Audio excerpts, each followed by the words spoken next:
had to pay the price.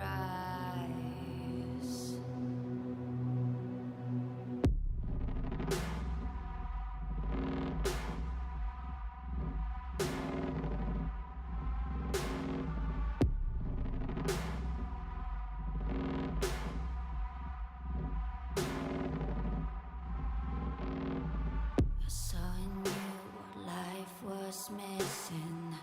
You lit a flame that consumed my hate. I'm now one for reminiscing, but I traded all for your sweet embrace. 'Cause we lost everything.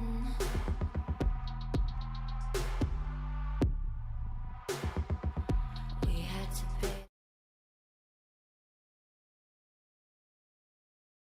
the price.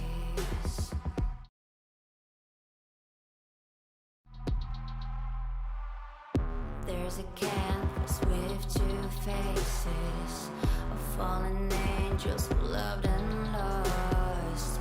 It was a passion for the ages, but in the end, guess we paid the cost.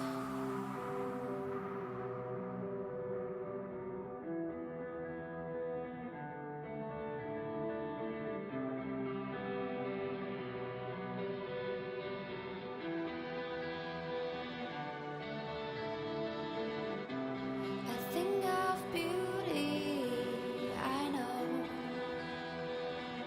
will never fade away. What you did to me, I know. Said what you had to say, but a thing of beauty will never fade away.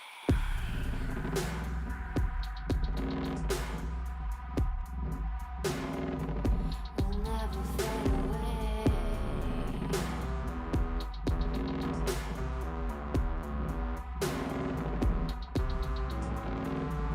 I see your eyes, I know you see me.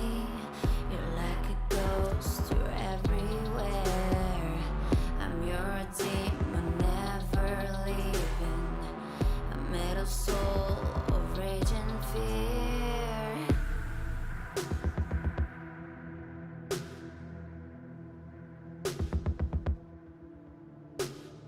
That one thing that changed it all.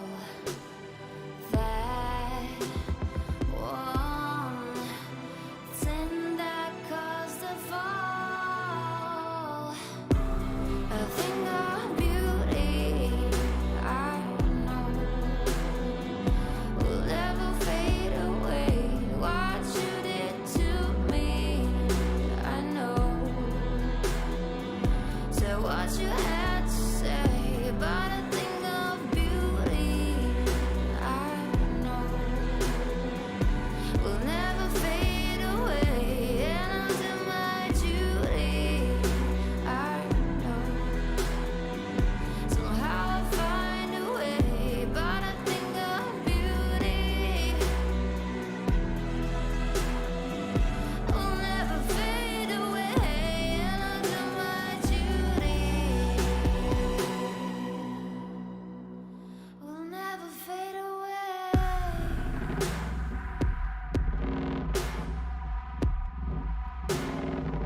Will never fade away.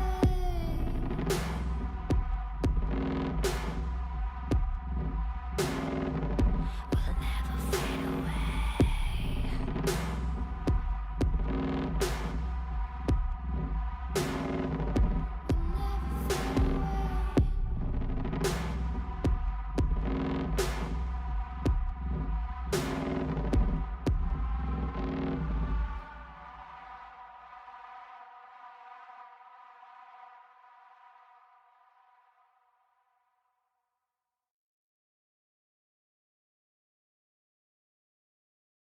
It's that time of the week where the hottest Kenyan millennials jazz up your afternoon with their refreshing live talk show. You are now tuned in to the 254 Millennial Talk. It's not even my birthday. Mbona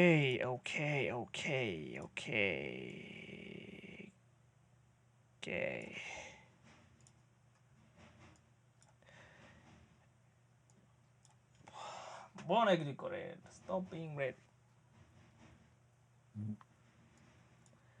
Anyway, it's okay, guys, and welcome back to yet another episode of the 254 Millennial Talk. Hopefully you've had a lovely week. Najua na sana nilisema we on a break, but nikaa hivi nikasema man, nimemiss wasi. Yani kuto host weekend moja ndio imefanya niwamiss. So but yes, we are here. Nilisikia complaints zenyu Discord mkiteta tisho ifai kwenda break, but mse uchoka matai, man. Sometimes you get tired. Okay, nani amesabu? Ingavo nimecheki subscription yako, thanks for subbing. So yes, today we are talking about PC gaming, and we have one of our, I think anajulikana huku wasi PC gamers wengi wanamjua, Shuffle PCs, man, Andy. So, Hii mic yako hivi. mic yangu inachagua kufanya kazi. Ulikuwa na sound uko mbali na mic kidogo, but sasa inakusikia. So okay, sawa. Yeah, let's go na Andy Ambiosi. To tell the people what you do for a living. What is Shuffle PCs? So Shuffle PCs ni company registered in Kenya. Still building machines, mostly custom assembled PCs za wase wa gaming, architects, watu wa 3D design and stuff like that. So workstations and gaming PCs. Content creation in short, hivyo ndo unasema, like gamers na content creators. Yeah. I think when we say a gaming PC, we just mean like a high-end computer that can perform generally heavy tasks, graphical, yani tasks zenye ziko graphically heavy and computationally heavy than your average computer yenye unaweza pata hapo nje. So that is what we mean when we say like gaming PCs or high-end PCs, all this stuff. But yeah, Slati yako hapa pia ni venye tu amesema ameendea chakula, wacha kirudi atatujoin. But yes. So gaming. We have to demystify tuseme kwanza like gaming. When you say gaming machines, nilikuwa naona nani anaitwa aje? CS Matiangi kuna time alikuwa amesema ameban gaming machines. So were betting najua waliamua ku mix up nini like video gaming na yao. So yeah, it may create that confusion. So when we say gaming, that's why we normally say gaming PCs or consoles. Okay. Because if you say gaming machines, like watu wanaweza fikiria ni hizo za kubet tunasema. So zile ma slot machines za casino, Kwa sema apparently hizo ati venye suko addicted venye hiyo sauti ya slot machine inakuaga like a trigger. When they were studying like your addiction ya gambling, like anytime so kugamble anasikia tu hiyo machine like akili yake inaanza ku behave for weird. So it's interesting. Yani unaweza kuwa that addicted, yani akili yako ikisikia the slot machine itself, hiyo sauti tu inasikia tu hey. But sijui naona stream yangu inashina hapa ikinionyesha red icon. Sijui ni net yangu leo iko kind of trash or what's up, but hopefully itakuwa okay. So hata before tuendelee sana, again for the people listening on Discord, remember this show is usually live on Sunday 5 to 6 p.m. If you want to be a part of the show, make sure you join our Discord server. Every thing you need to know about the Discord server. The link is kuna link tree in the description. So ni linktree/254 millennial talk. Easy peasy. And for the people watching on YouTube, maybe hauna time ya watch. You always have the opportunity to listen as you go on Spotify, iTunes, wherever you listen your podcast from. Probably zote ziko huko. So, but the three major ones ziko. And again, everything you need to know about the show, the link is in the description. But yeah, be sure to join our Discord community because that is where this magic happens. And also, before I forget, this show is sponsored by Skillshare. There's if you're interested in learning new stuff, if you're interested in knowing how to draw, knowing how to video edit, maybe you want to learn some business skills, then Skillshare is the platform for you. There's a premium Skillshare premium free trial for everyone. There's a link in the show's description on YouTube and I think also on Spotify and the podcast platforms. But there's like a description. When you click and sign up, I get a small commission, and you get to have a free month worth of Skillshare Premium. So you can unaweza ingia by the cancel. So it's si lazima uregister. You can just join, watch all the tutorials you need to watch, maybe screen record them, and then once you're done, jitoe. So yeah, nilikuwa nimesahau kusema hizo before tuanze show. But yeah, we let's get back on track. So PC gaming is like a niche market. Si ati ni kitu very accessible huku Kenya.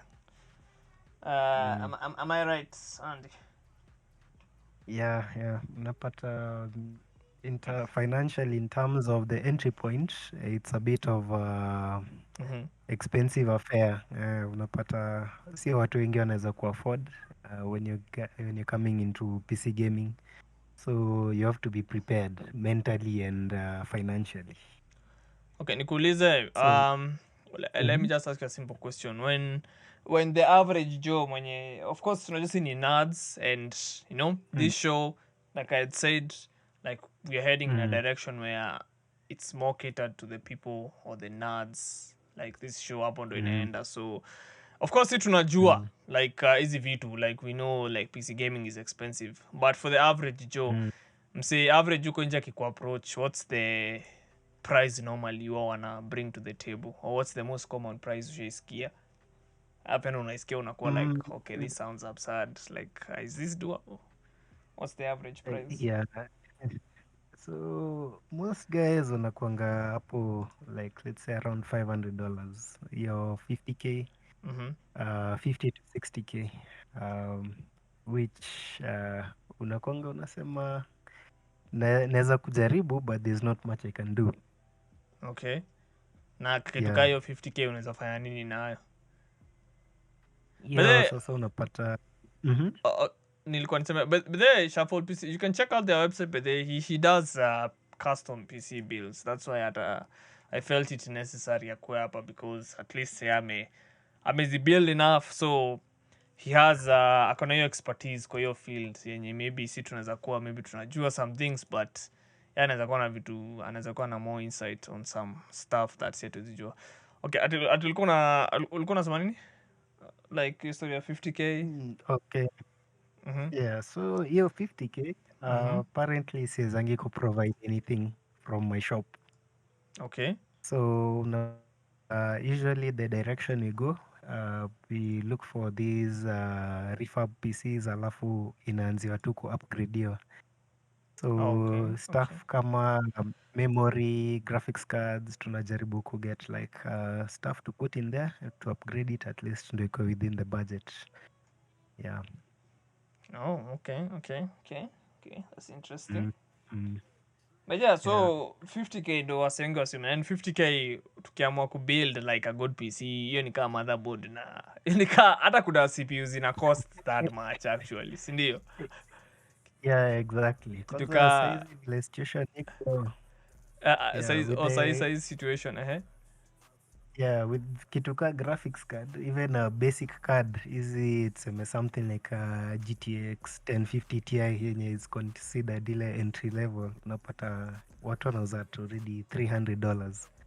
So ukiona budget ya 50k na card ni 30k, Yeah, unaona direction vile vitu zinaenda already umesha kula most of your budget.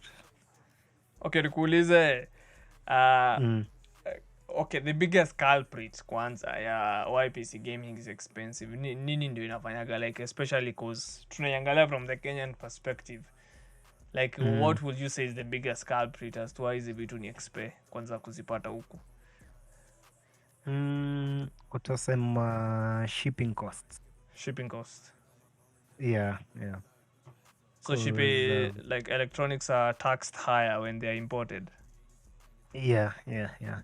Unapata on average any machine you build umetumia at least maybe $200 hivi, 15k to 20k just on shipping.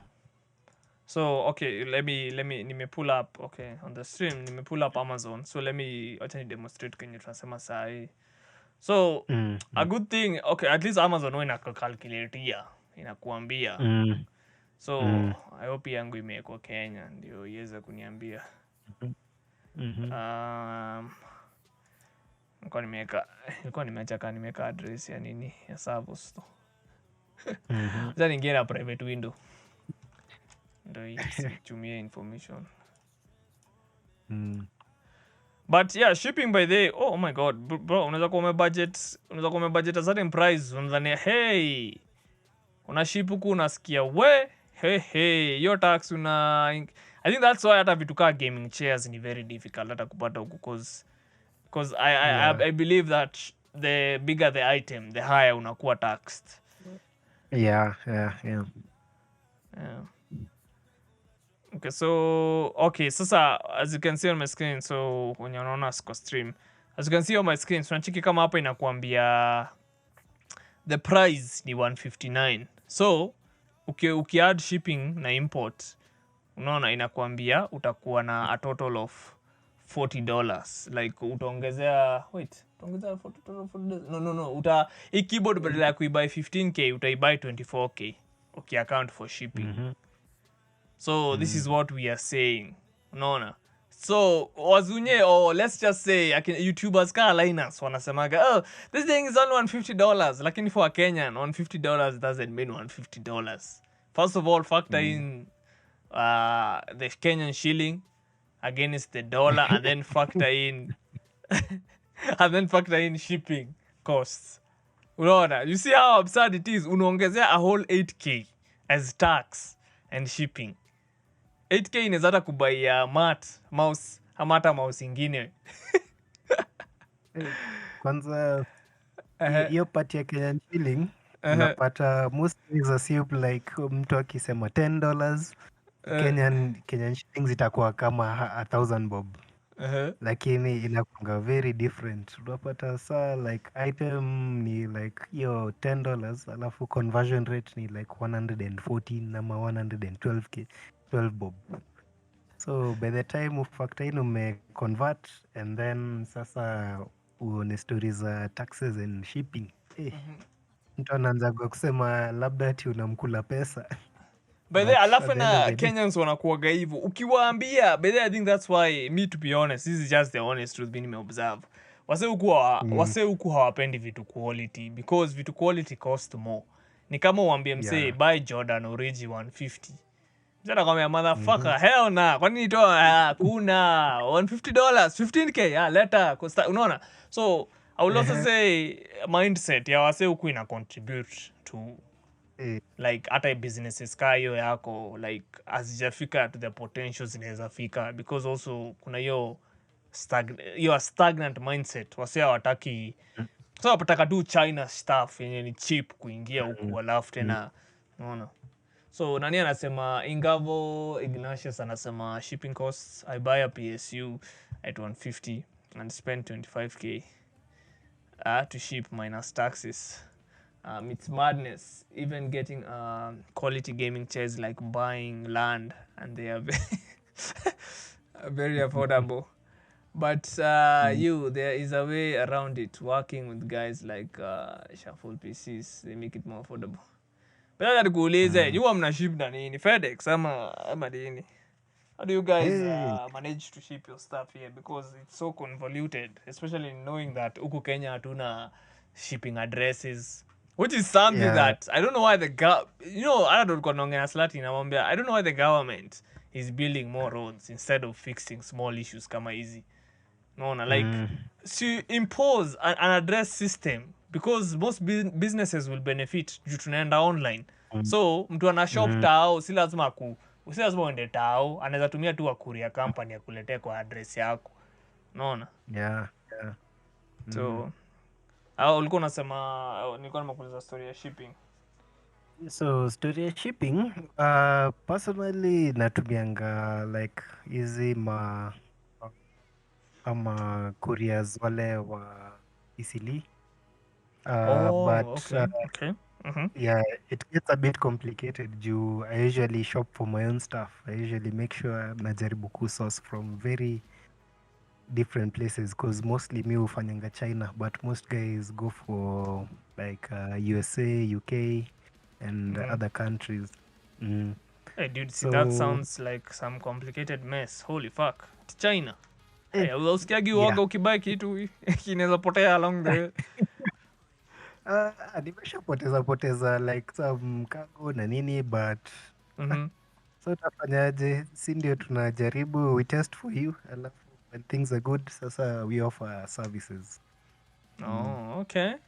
Hey, that's nice, Mm. man. That's nice. That's nice. Actually, Pitches, unajua Pitches. Actually, simulibuildia Pitches Yeah. machine. Anakuwaga Mm. co-host kwa hii show. Sijui ni aje leo Mhm. hayuko hapa. Eh, So, alituambia leo ni late. Sunday. Yeah, anakuwaga by the way, she's a regular co-host once in a while. Anakuwaga hapa. Mm. So that's why nakwambia Mm. like wasee Discord wanakujua already. Wasee kadhaa. Mhm. Yeah, but Nice. mhm. For guys wale wanataka like who ship their own parts, naweza tu kurecommend these services kina Savo Store, kina Kentex, Vitu Mob. I think that's the easiest way for them to get stuff maybe at a good cost, alafu pia ina balance out na the cost hizo za VAT na taxes. Yeah. Hey, Kentex lakini na Savo Store. Though, preferably, I don't know. Me Kentex kuna kwa na uncertainty fulani huko. Hiyo website yao ilikuwa weird. Sijui kama walifix.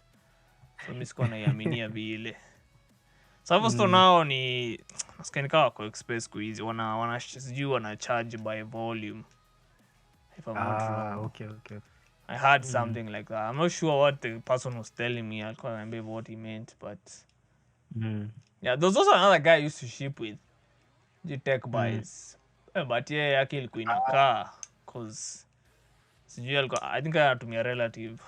So yeah, Okay. ilikuwa inakaa sana, so mimi nikaona no man, I need to, but nikijua kaa sina hiyo haraka probably mimi nitaenda kwake cause ni best. So ni at least najua hata kipotea hata ni refund.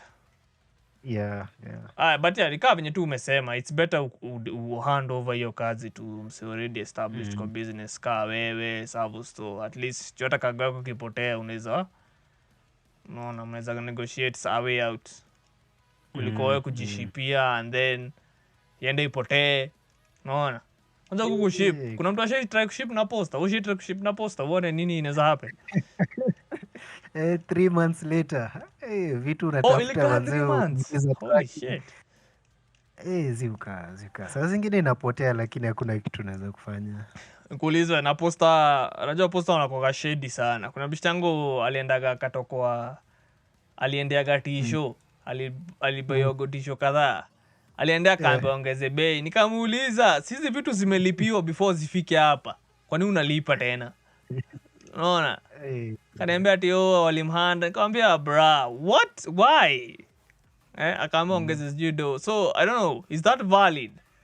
Ama Yeah, technically it is valid. Wanafaa kucharge like hizo VAT kwa items zenye zinaingia, sijui angalia value.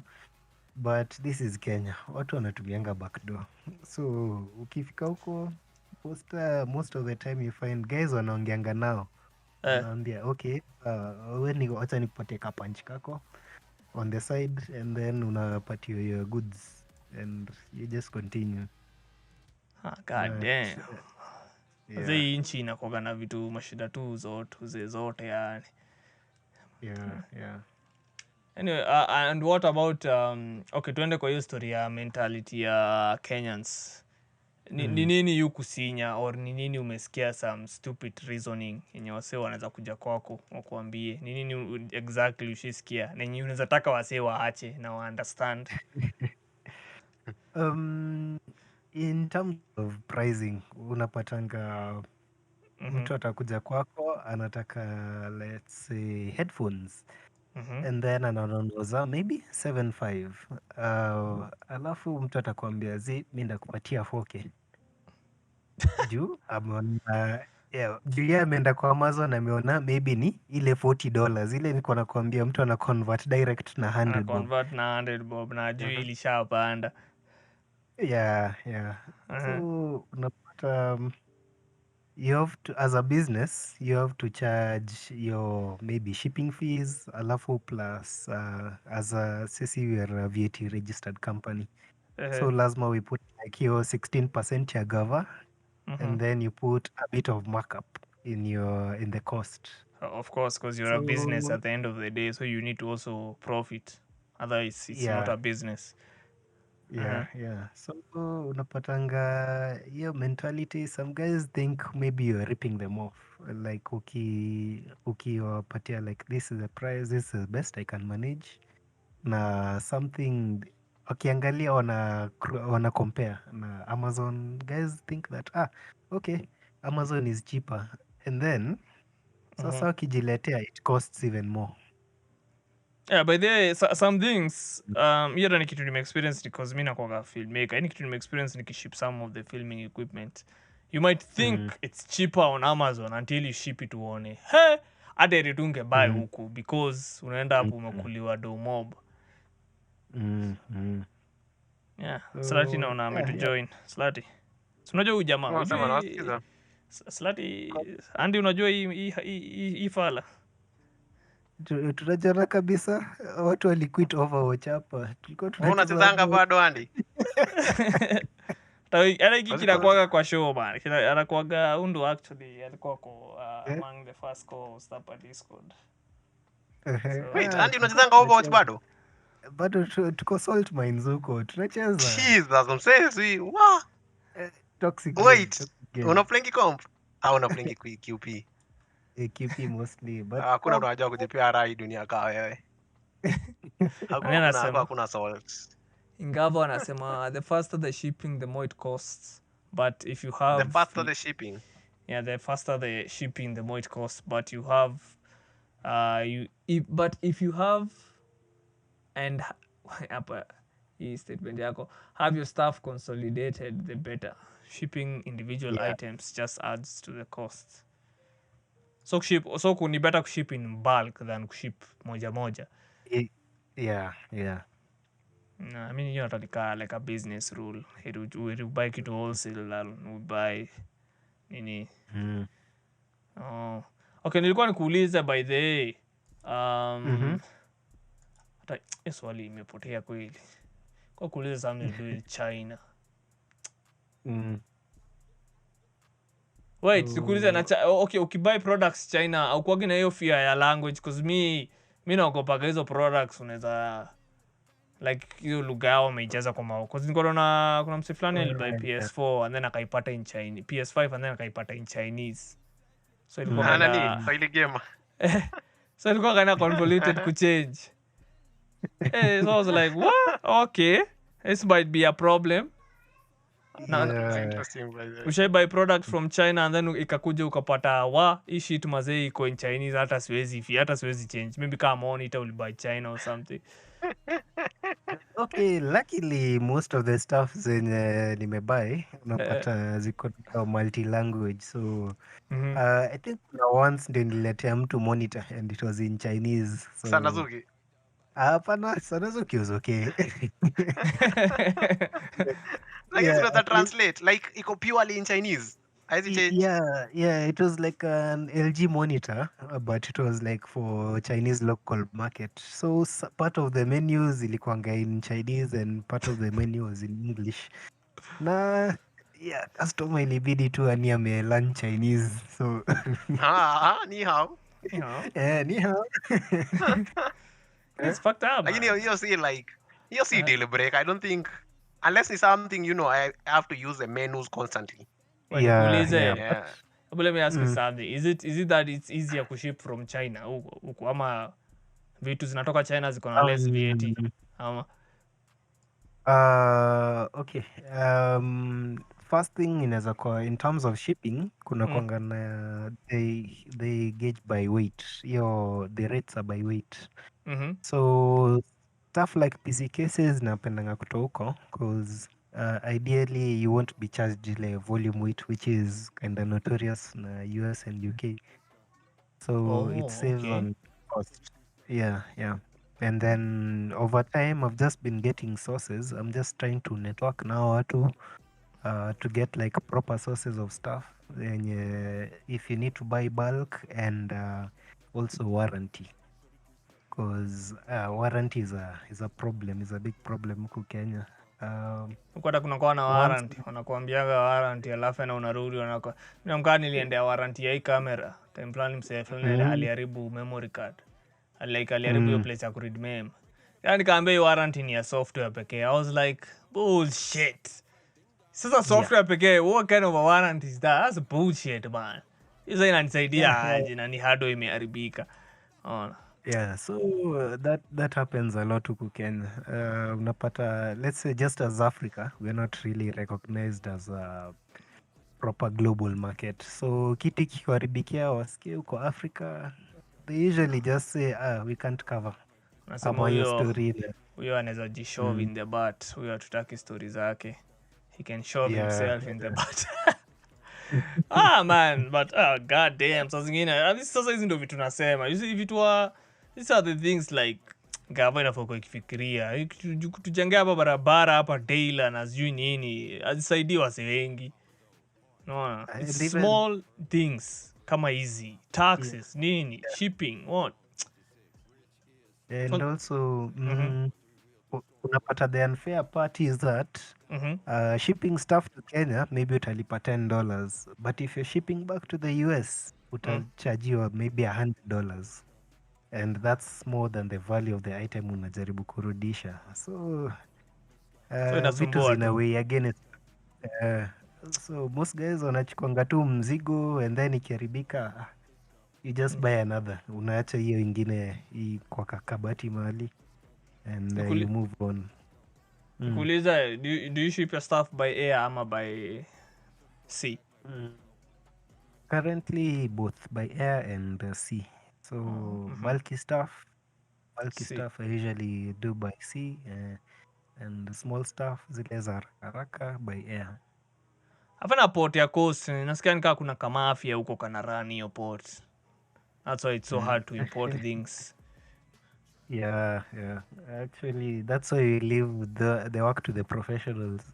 Wanajua hizo njia zao za kuingiza vitu. Jesus Christ. Maze kuship vitu Kenya inakoga so difficult. But then unajua if it was easy, kuna businesses zinge benefit, especially like health sectors, kuna machines mingi sana msi. Like if you want to build a proper hospital, you really need to ship a lot of high-end equipment. Kama you're not a big company. See, and this is why I'm saying these are the small things that the government should be looking into, because I mean, Jumsi anaweza kupata incentives kuchukua loan and their ship. So long as anajua shipment itafika, anaweza buy device yenye inaweza saidia kuboost business. Because I remember kuna time nilikuwa nimekaa chini naongea with some guy who prints t-shirts. Akaniambia kuna engraver fulani yutumika huko China. The amount of things unaweza engrave now inakuwa so quick. Like hata ukibuy hiyo pesa yote itakurudishia returns so quickly, because like the amount of volume inaweza produce ni absurd, unaona. Lakini akaniambia sasa mazee kuship, unaona hajui, and then hiyo pesa ipotee, unaona, because ni item expensive sana. So nikakuwa like, wow, I can only imagine how many people wako na the same issue, unaona. Yeah. Kitu gani?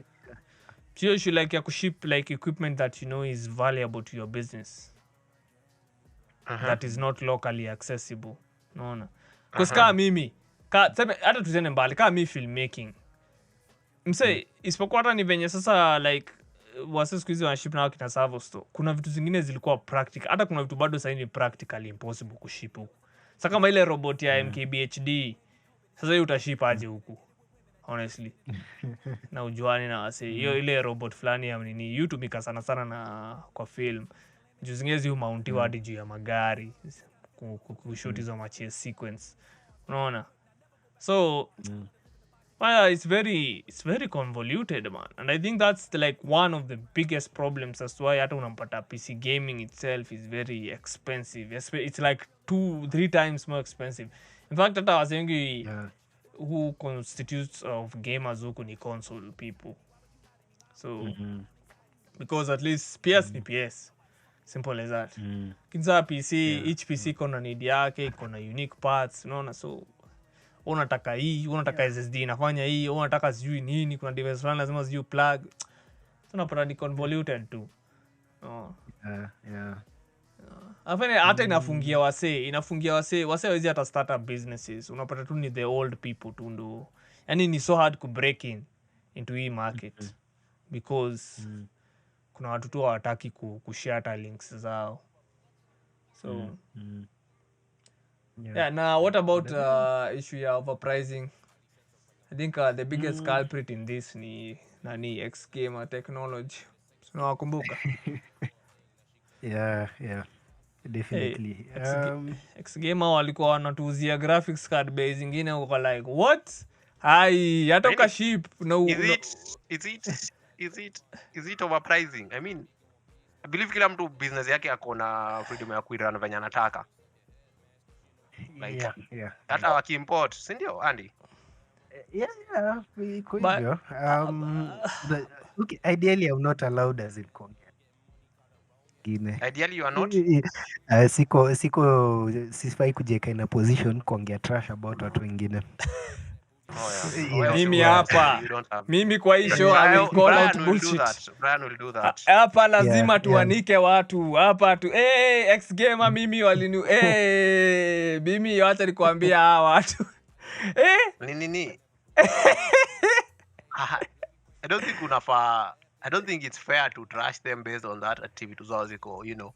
No, listen. The problem is the fact that they yani you can clearly see this is overpricing. Like, how do you sell some stuff 3 times more expensive than it doesn't matter. Business iko hivyo, bro. Business iko hivyo. Sana business electronics.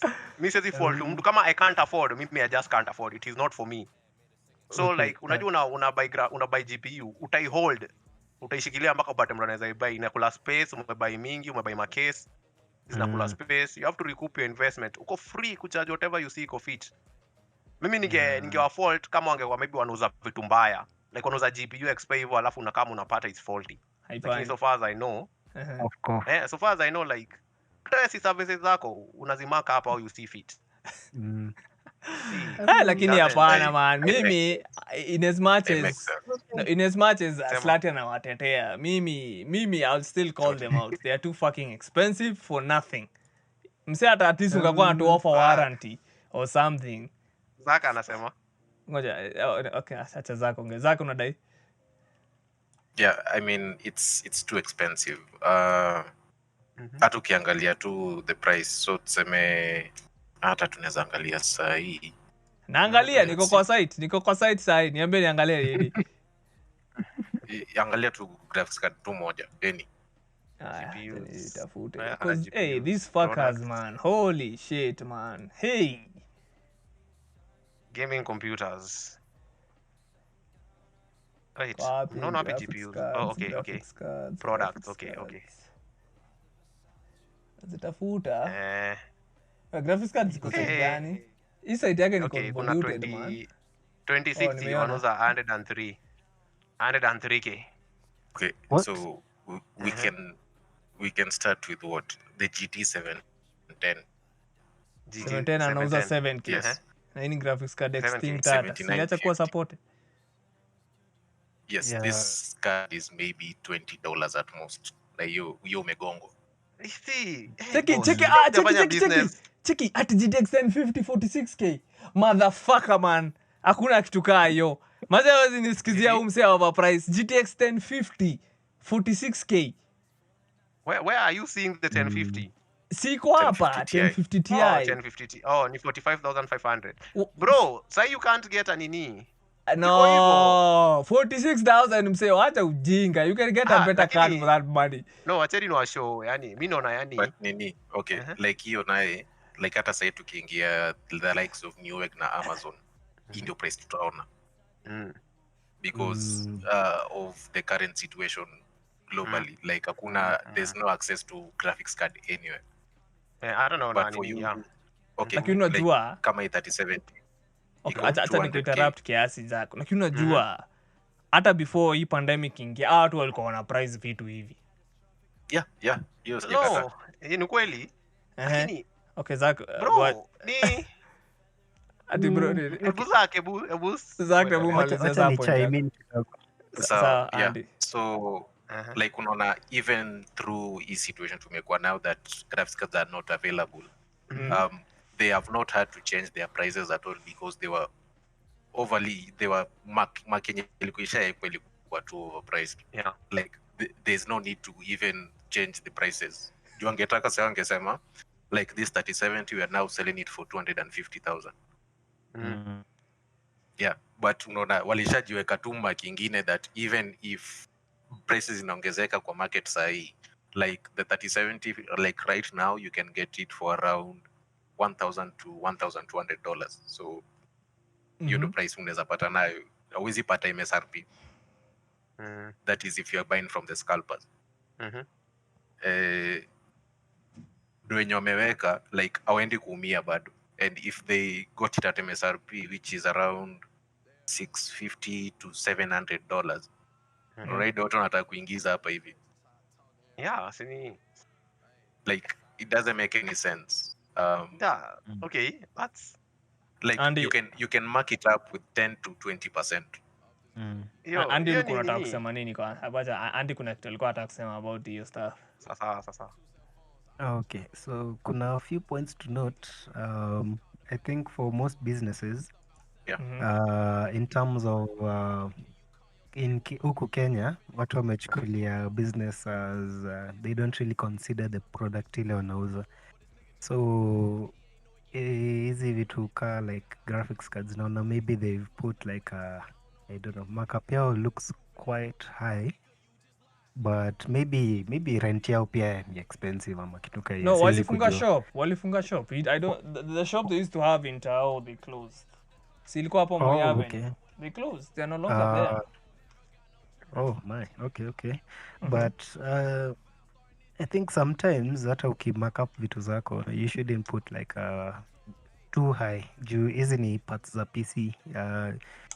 Unauza tu like in, let's say, vile vitu zi utengenezwa like mass market. These are mass market products unauza. So mtu akianza kuweka 100% markup on their items, which Kenyans are very guilty of. Sasa ndio I think pali maybe Kilex Gamers wamekuwa wakifanya ama walifanya. Yeah, so bei zao zinaenda juu, maybe wako na rent, maybe wanalipa their staff or what not, but at the end of the day ukikana hiyo 2060 nimeona wanauza kinda high. So I don't know, maybe there's something they're doing off, which is off. At the end of the day utapata. Yeah. I'm kidding. So unapata sasa, me as a business person, now consider guys can also import for themselves this stuff zizi wanna buy. So if I sell maybe a RTX 2060 na maybe hiyo 200k, somebody will just consider let me just import for myself.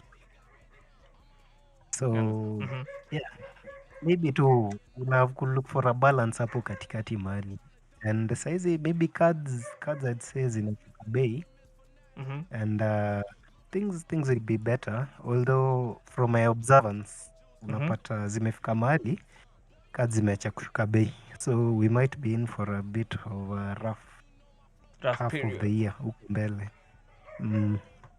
So mtu anachukua tu hiyo opportunity, anauza as high as anaweza juu at the end of the day you think people will buy, which Okay. is kind of wrong, but yeah. Ndio tu market tuko ni capitalism at its best. Okay. Nyie endeleeni kuongea. Acha kwanza niongee na nephew yangu hapa, anasikia na provoke umbwa inanipigia kelele.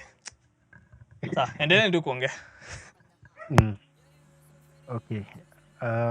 So hiyo story ya cards unapata eventually hapa uta improve, but yeah, eventually hiyo maybe ni next year, but for now if you're looking for maybe a 1050 Ti uta expect kulipa hizo ma 30 something.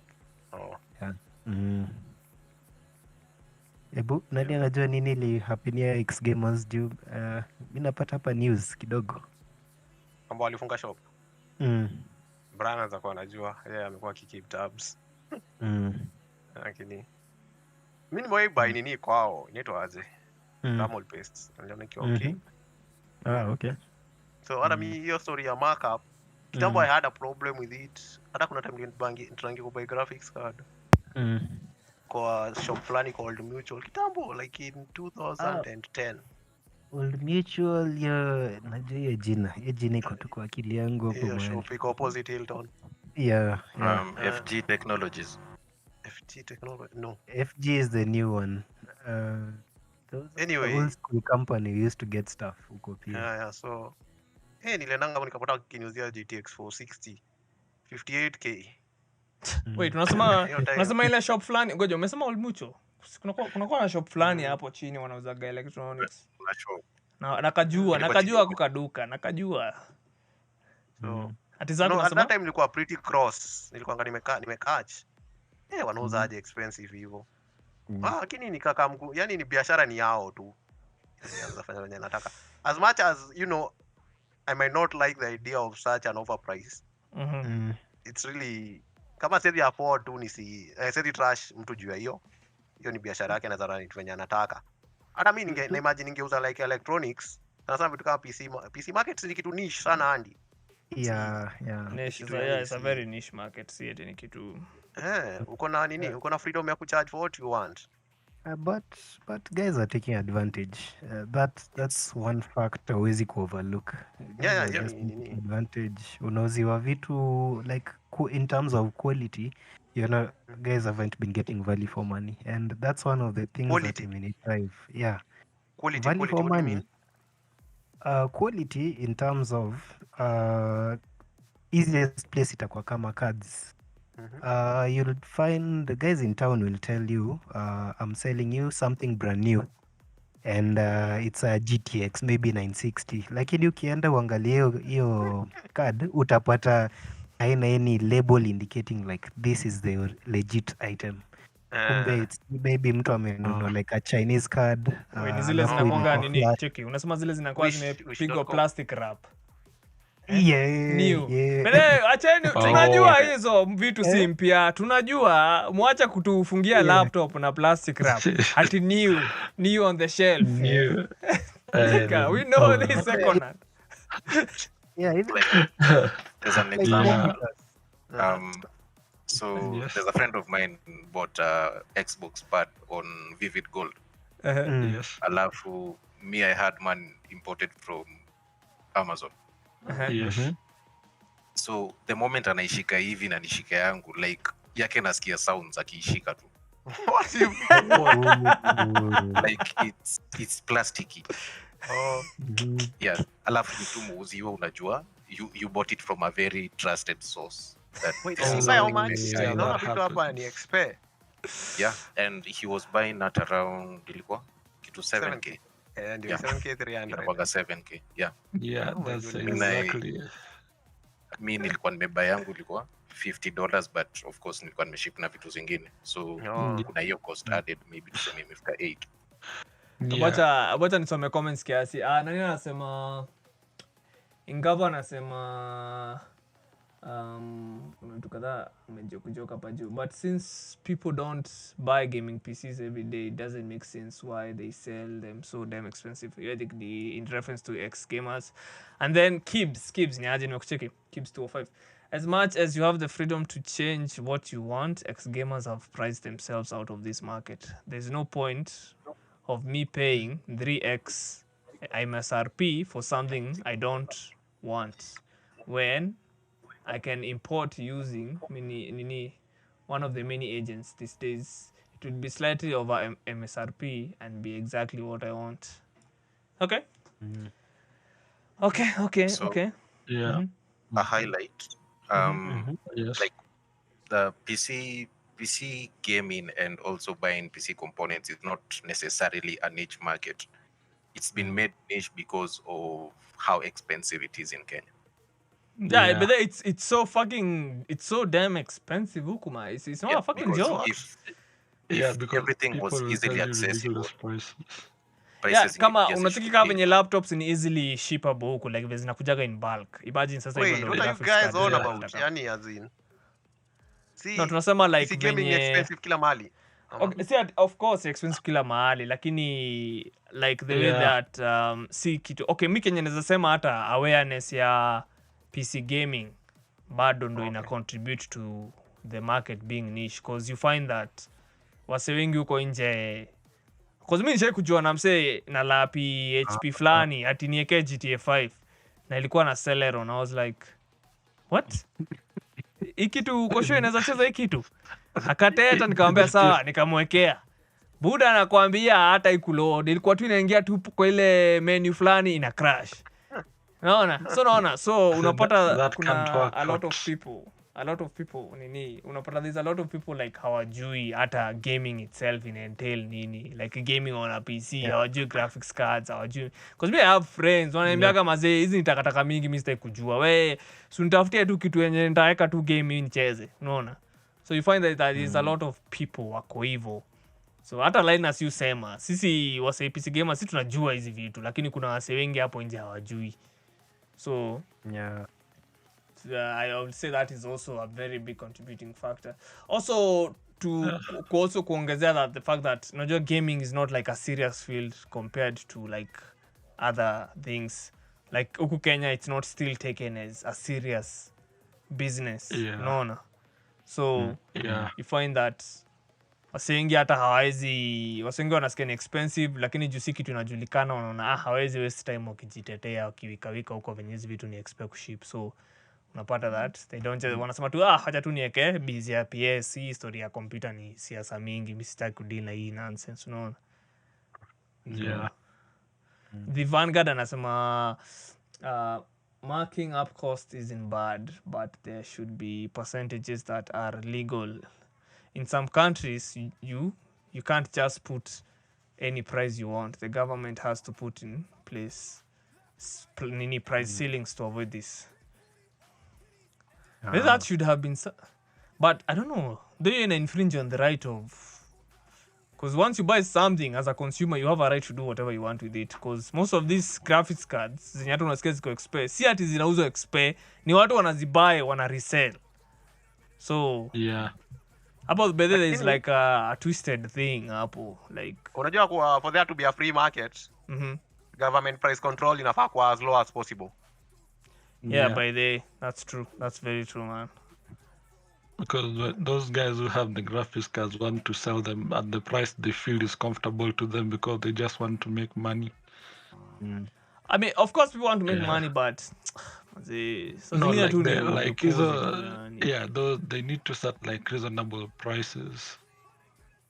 'Cause lakini in by the Africa when I- Kenya Yeah. Frank Yes. tabomalizia Kenya nasema.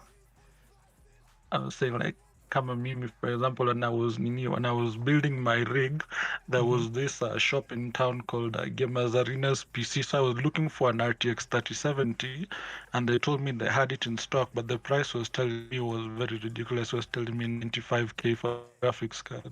Wait, ati gamers 95K nani? 3070. Gamers Arena custom PC in town. Jamaa Alikuzia ulikata 3070. No, I Yeah, didn't No, I didn't buy the graphics card because of the price he was selling it. Buda na venye Mzee ilikuwa alibei deal. poa. When was that?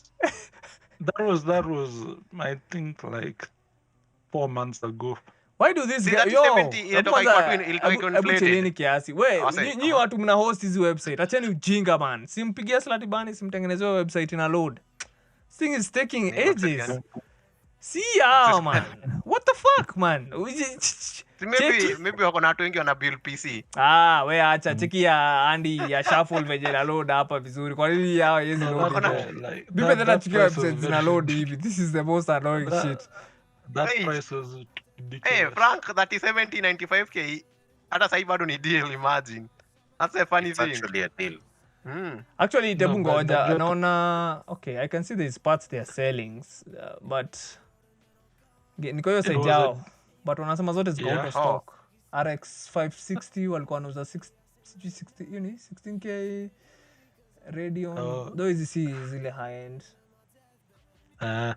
But najua, since it was my first build, I wasn't really sure if I was gonna go that option, considering the price yenye alikuwa nauza.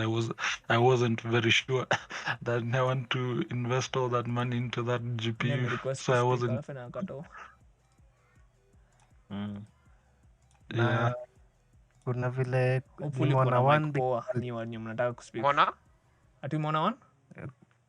kuna challenge moja kubwa huku, unapata guys say nakuuzia something at this cost, alafu ukienda unapata hapana hakuna, ama unaambia ama chukua hii. Guys don't really advertise what they have. Oh, that's actually true, Andy. Kuna wase Yeah. hapo wameona ati monitor fulani 1440p to 40 Hz. Kila time wakienda wanaambiwa iko but tuko na hii. Yeah. Yeah, Yeah, that but hey, happened. why do they do that? If you don't have something, stop saying you have Guys it. usually baiting, that's they what usually Kiwa give gay. customers. Wakenya, tabia za Wakenya. Hata sisi wase wapisi yeah. Yeah. Tuimbe ngoma yetu. Yeah, Tabia za that marita ila always Wakenya. happens. That always happens, because I remember I was looking also for a video game controller. So I was shopping on Gigi, so I saw a photo of one for Xbox, and then when I called the guy, he told me the one on the advertisement is out of stock. So like, why was he advertising something that is out of stock? But our gamer arenas by the way, they're not bad. They have good pricing. They're not bad by the way. Kama wanauza Ryzen 3600 30k hapa. Not really that bad.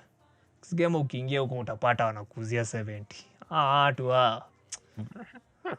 Mpendi gamers. tu hapana man. Tu man. Na venye walikuwa na DM amebeba kwa reception msee. It's Kenyan business. It's Kenyan business. Sasa hiyo backup inaeleweka, hiyo na iko sawa. Makes sense. Alizaji kuna umbo. And do you guys have any problems with Vivid Gold? We will go lili. Kwanza. What is that? It's a shop that sells like PC hardware, like games, consoles, and racing wheels, and all those kind of things. Zach alikuwa na comments about nini. Vivid Gold. Yeah, most of the guys normally say that stuff they buy from Vivid Gold is normally not good. Then that checks Yeah. out. Wait, is that true? But Kwanza? You see, this is what I'm I saying. don't- Look at these stupid websites. Sasa, auna ingine high load. Sasa hii ni mambo gani? I don't. But No, then but this I is don't know annoying, how bro. to- Eee. I don't know. Ati you don't know In nini? my experience, hours wenye wanasema vitu za Vivid Gold are not like good quality ama sio legitimate. I don't know whether they've had bad customer experience with Vivid Gold ama it's just a personal preference that they don't like the company. Zach alimeka ati walisema Cheki, wacha alisema nikwambie. yake, Wacha bad nikwambie. fake. Yeah. Yes.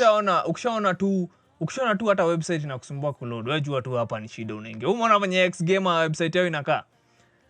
Ukishaona tu some funny fonts, some weird wewe jua tu this is because that tells you. Unajua hata branding tells you the people behind. So you have to be Yeah. Back Okay. when I was in uni, niliongea nao, so I sent them an email telling them that their website is too slow, and I gave them ideas on how to make it better. Aha. sema nini? Yeah. Waka change theme, wakaeka hii ya WordPress sasa. but the photos that they still have, they are very high quality. So like one image is around 6 megabytes, and that's why it's taking too long to load. I like when you approach your issue. You wrote an email. No, I was looking for work. I was just venturing into web design, so I was just trying to get some job out of that. But when I changed to website wakeka WordPress, then akaniambia si tuko sawa. Sasa lakini website zao zina sasa imeanza kurespond. Though the first time nimeingia imeload. Your font ndio ina kuthrow off kwa sababu you don't really see websites using font. What the fuck is this one? Nauza 94k at Galaxy T66D GeForce 1660 lakini 1660 94k msee. I simple man. No, 1660 you can't get it at 94 is too expensive. Wait, how much can you get a 1664 size? Ati goja kuna ingine hapa inaitwa Matrox full height 44 PCIe X16. What the fuck is this? In stock. Unaona hii 1660 yangu ni get for 40k hii 1660 ini capture card ya nini wanauza 118k. These people are fucking kidding me msee. These guys are shitting me man. Nao ni wengine sasa. Hizi ndo nakwambia wengine wakuchukia. Wengine hii ni nini? No. Msee hakuna msee hapa huwezi justify hizi bei wanatuwekea hapa. These are bullshit msee. Ini graphics card gani wanauza 391k? Hebu acha nione ni gani. RTX 3080 391,500. My goodness. Hizo ndo bei mascalpers wanauza. Wameshukisha bei from 392k. Hiyo unaweza buy 3090. Hiyo ndo bei mascalpers wanauza. Hapana unasema nini? Msee atuache bei man. Hizi ndo vitu nakwambia. Are you mad? Ukituzia kitu almost bei ya nduthi. Hii hata unaweza buy pikipiki msee. Yeah. Unaweza buy pikipiki vitatu man. But wacha niongee kidogo. Kwa kila biashara kuna watu wako na target market yao. So mi nilikuja kula vitu sisi maybe mtu anaweza kusema ni expensive kwako. Kwa mtu mwingine that's champ change. Nanunua tu. Mnaitwa broke in such a nice way. I like it. RTX 3070 211,900. Yeah, it's mad. Maybe. No, these people are mad. This is madness. What is this? What is this? Hii ni madness. Hata kama ni ishmake hii lazima ikuwe ni mapunks jua wapi wanapigwa hizi bei. Juu mimi you cannot justify 391k. Mzee, hiyo ni enough kukubaia a whole fucking gaming machine. What? Yeah. Acha niseme comments. Nani Ingavo anasema that is 70 for 95k is very affordable. But if it's cheap, think twice. Vivid Gold, but unaweza pata dhamo pesa ni Colgate wameweka hapo ndani. Nini? Dhamo pesa. Sasa pata dhamo pesa wametumia Colgate. Nani Vivid Gold siwezi. I'd rather fly to the US and buy my own stuff. Vivid Gold are just too damn expensive. I'd rather fly to the US. And I can know vitu zake. But hiyo si ni bei hata ya ticket. Kitu kaa 150k. Uende visit visa. Buda mi niko na RTX 580. Jesse Jones anasema hivyo. Nilibuy 20k na saa hii ni 70k. Ati Buda RX 580. Yes, umseko uko Kenya wewe ulibuy aje 20k? I don't think alibuy. Maybe alibuy before nini ianze. Ilikuwa before. Ilikuwa before. RX 580.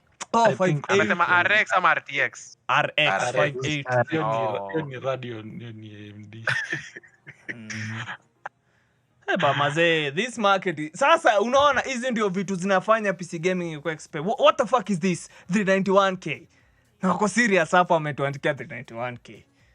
Oh, no one is buda doing hii ni that. nishma ai unamagine No one is kuambia going to buy. hebu fanya tu hivi hebu just imagine the logistics even if hata Yes. ni punk aje of just asking your parents dad I just need to buy a PC component iko 391k unataka kuniambia no matter how rich you are hauta question what the fuck is this iko 390 msay 391k is like a fucking Wataku- film camera Yeah.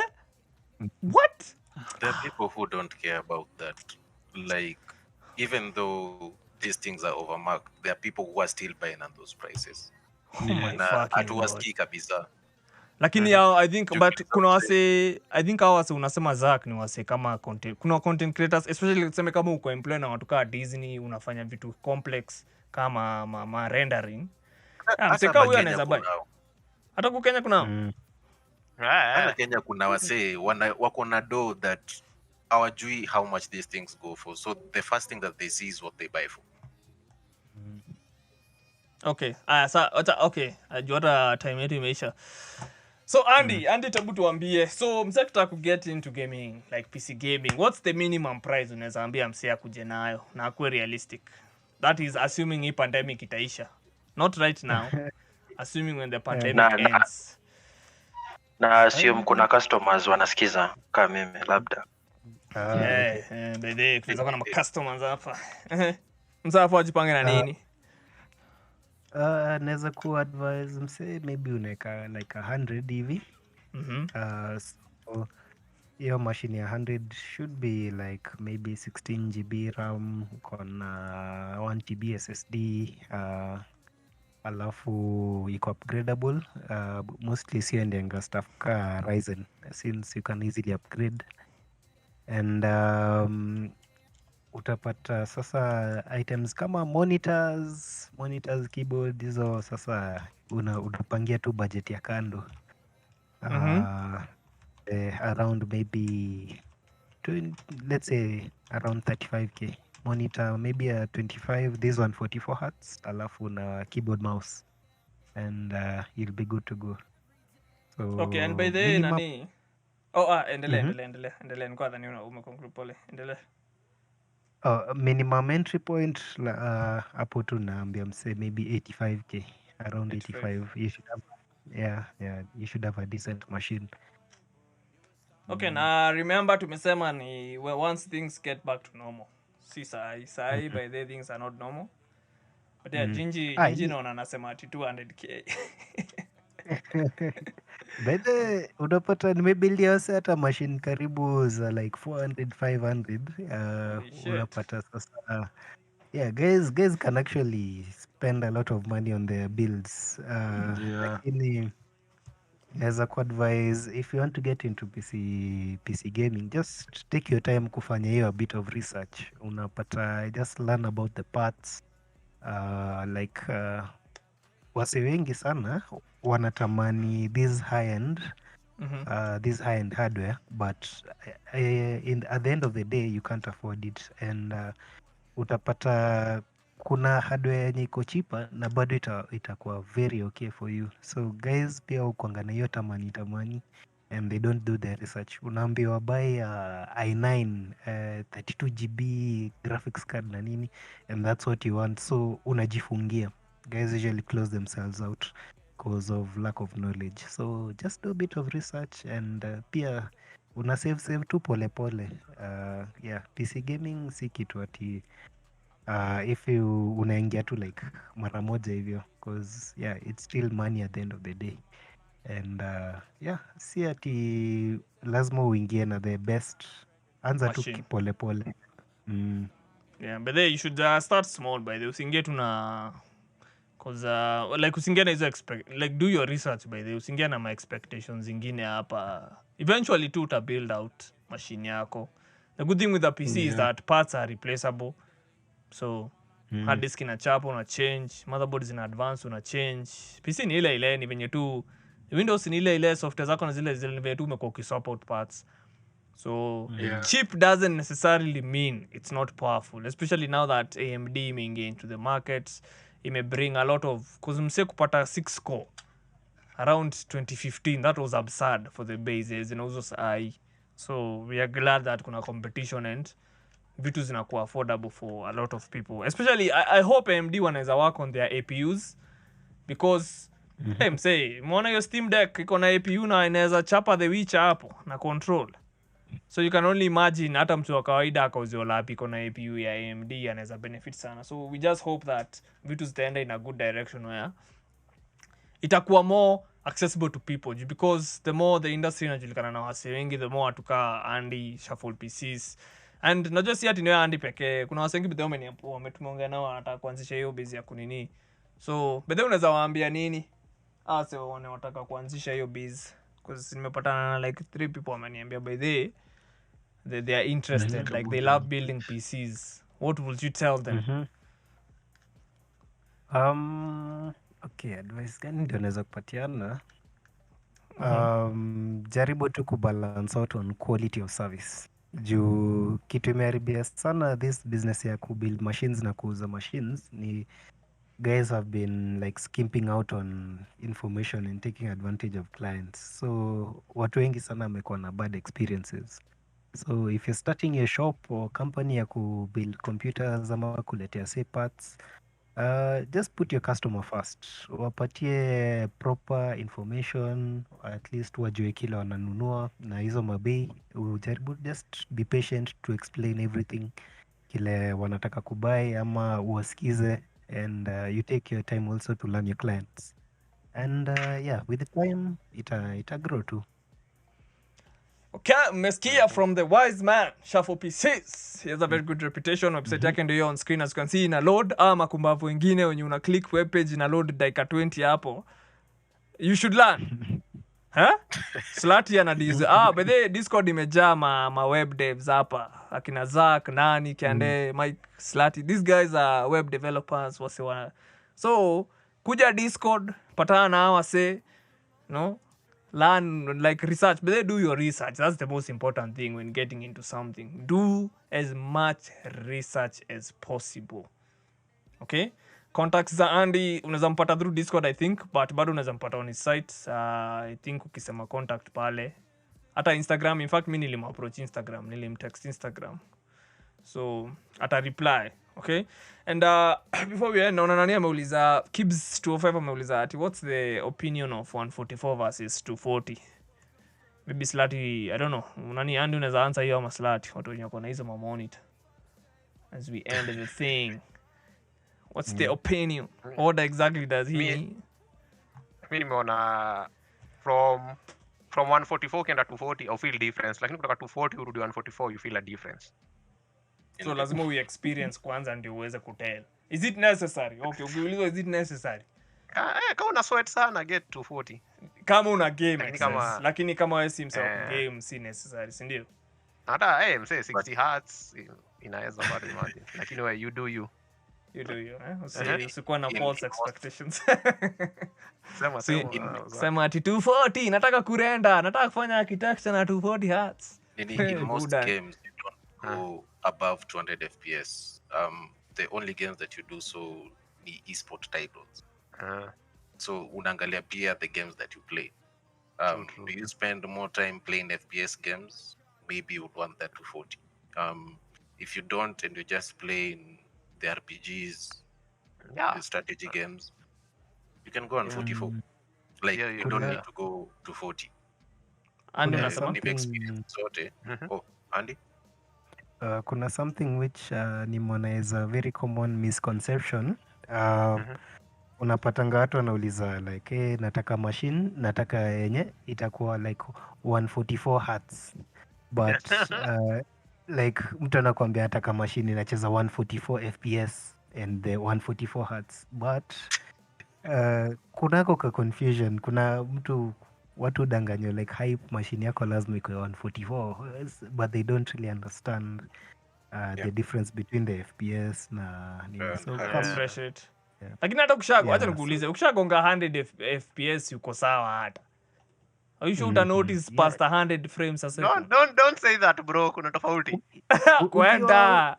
Kuna tofauti. Ukiwa Unapata sasa hao watu wanauliza hivyo wanatumia machine like just a basic machine ama hata laptop and monitor yake ni 60 hertz lakini anataka something that inacheza na Anataka 144 hertz na 60 hertz. yes. Exactly. Hii. So unaona hiyo part ya research yenye nilikuwa nasema. Watu wa research. Ani quick question. Endelea. Ni msee kwa comments. Endelea tu tumalize hiyo point afanye nikuulize hizo swali ameuliza. Okay, so unaweza kuwa na machine simple yenye inacheza na maybe hiyo 120 fps alafu kuwe na monitor ya 144 hertz. You'll have a better experience than mtu ako na machine inapatia hiyo 240 fps na like the true na hiyo monitor ya 60 hertz ya HP. So yeah. Hiyo ni kitu tu watu pia nafikiriana. Then kuulize si lazima bado ufactor in ka graphics card yako inaweza push hiyo refresh rate juu I understand ukiweka refresh rate high bado ina strain GPU. Is it the case? Like ukiwa na GPU like lower tier ita struggle kupush hizo ma refresh rate high. So unaweza pata mtu ata skimp on GPU and then a buy monitor XP. Yeah, very true. Juu sasa tuseme maybe uko na kitu kaa GT 1030 ile ya kudisplay tu alafu una buy like 240 hertz monitor. Hapo sasa hata utakuwa na sijui vile experience itakuwa but utakuwa tu Zaka kuna point ulikuwa umalizie. Point gani ulikuwa umalizie by the way? I think nilikuwa hata ulikuwa umesikia hadi akisema kitu. I'm guessing it was more like when would you need to have 240 hertz monitor? It is an advantage in FPS games if you can push the frames.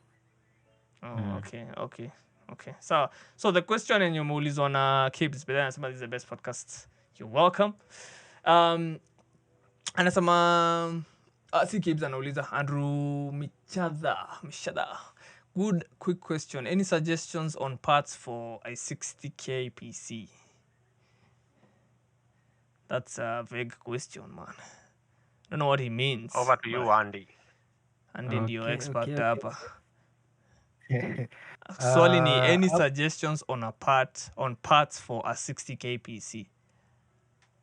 60k PC naweza kusema just grab a HP machine yenye maybe ni Intel 6th gen, 7th gen, put in 16 GB RAM na 500 GB SSD alafu graphics card ukipata like 1050 Ti ni vile tu saizi ni ngumu but ideally it should be able to fit within that budget in a normal market. And I can validate hata kenye umesema cause there's a friend of mine nilimbaia tukabai tu computer second hand tukaweka GTX 1050 yenye hitaji power supply. Sasa hii namuona tu GTA 5 all the time. So again do your research by the way. And again Andy you can always contact him kama unataka kujua juu yeye ndio clearly the trusted person hapa. So nani Collins Kinzi anasema sub namlock Andy site ya Shuffle PCs ni available au ni za kuship kutoka diaspora? Parts zote zenye tumeka hapo are readily available. Yenye ni brand new kama ni used tutakwambia this is used na yeah. In case unataka kitu from overseas ama nini we can actually get for you. So yeah. All right. So we've come to the end of the show. Leo nimesema ni extend but leo at least kulikuwa na say comment section ilikuwa imewaka. Acha nianze kwa list. So Ingavo Ignatius ndo aliingia wa kwanza, Kibs, the Vanguardian, nani mwingine kwa comment section, Andrew na Collins. Yeah man, thanks for tuning into the show. Bado kuna wenye walikuwa Discord, Jinji, Utaku Sensei, Nal, nani Lance, uni Crushi ama ni Crushi ama hata sijui. And then kulikuwa those Nerd side. Memcheki hata amejoin. Just Nerd umeingia late leo eh? Mazee nimechelewa jo. Yeah, but just Nerd anakuaga Salem Radio so mnaweza mpata huko. Anakuaga huko. Show yenu inakuaga ya lini? Site will move. It's on Saturdays from 11 to 1.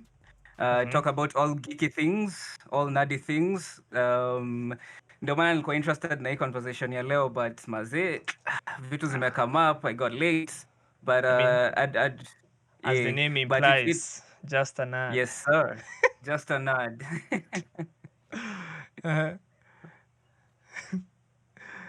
But yeah, sijali. So show inakuwaga by the and we take any topics, okay? And like I said, the show is moving towards this direction of these stories, PC gaming nini. So yeah, if you have any topics, si ati hizo zingine ati tutaignore. If you have any topics you would want to submit, our Discord bot. So let me niweke full screen. Our Discord bot, hii bot yenye inaitwa the 254 mailbox, you can message it. Moderators ama the people on the co-host wataona the message.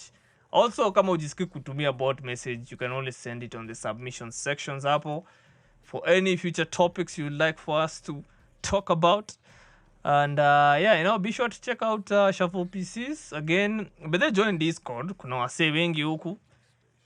Unaweza nimekwambia kina Slati, kina Zack, all these guys are programmers, so also come on the show. Kama uko na a topic related to your business, unaweza kuja tuongelee, man.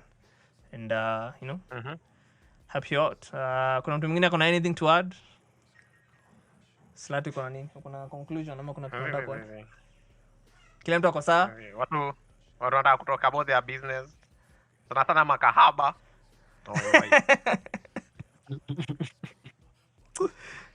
Ngoja kutumia hiyo word makahaba. Nimwambie huyu ni Slati, huyu anakuaga hivyo. Jina yake tu inamfaa. Hakuna mtu anakosa kuifikiria sasa makahaba. Zako nasema nini? Mimi sina kusema mimi. Kiande Mike. Makahaba. But Andy, man, thanks for coming, man. Hata wewe ukitaka kuongelea kitu kingine, thanks lakini. Ukitaka kuongelea kitu kingine yenye maybe iko related to your business, hata inaweza kuwa politics, This is where you come to talk about it. Si wote ni millennials hapa, I assume. Lakini bado si ati show ni ya millennials pekee. But si wote I assume si wote ni millennials. Si millennials inaisha 1998 ama 1995. Hapo ndio hiyo generation inaishia. Imagine Discord kuna younger people. Najua kuna younger, like sijasema the show is open for everyone. I'm just saying it's because most of us tuna host show we are millennials. So get it? Okay. Na kuna mtu aliniuliza what my name means, Namlock. So Namlock on your keyboard, the minute unafinya Namlock on your keyboard una activate extra keys. So my name is derived from that. When you come to listen to me talk or to us talk, it's like you kama una activate extra buttons in your brain zenye huko unatumia. So I hope nimeanza question yako pia kwa umeniuliza hivyo. Philosophy wase. So yes, be sure to check the show out on Spotify. Kama unataka kuirecap, kama unataka kuisikiza tena, iko Spotify, iko Apple Music, iTunes, iko Google Podcast. And you for Google and iTunes, you don't si lazima sign up. You can listen to bila hata kusign up. So links iko kwa description. Be sure to join our Discord kama unataka kuwa a part of the future shows. And without further ado, tutaonana in the next one. Peace out. Peace. Bye, people.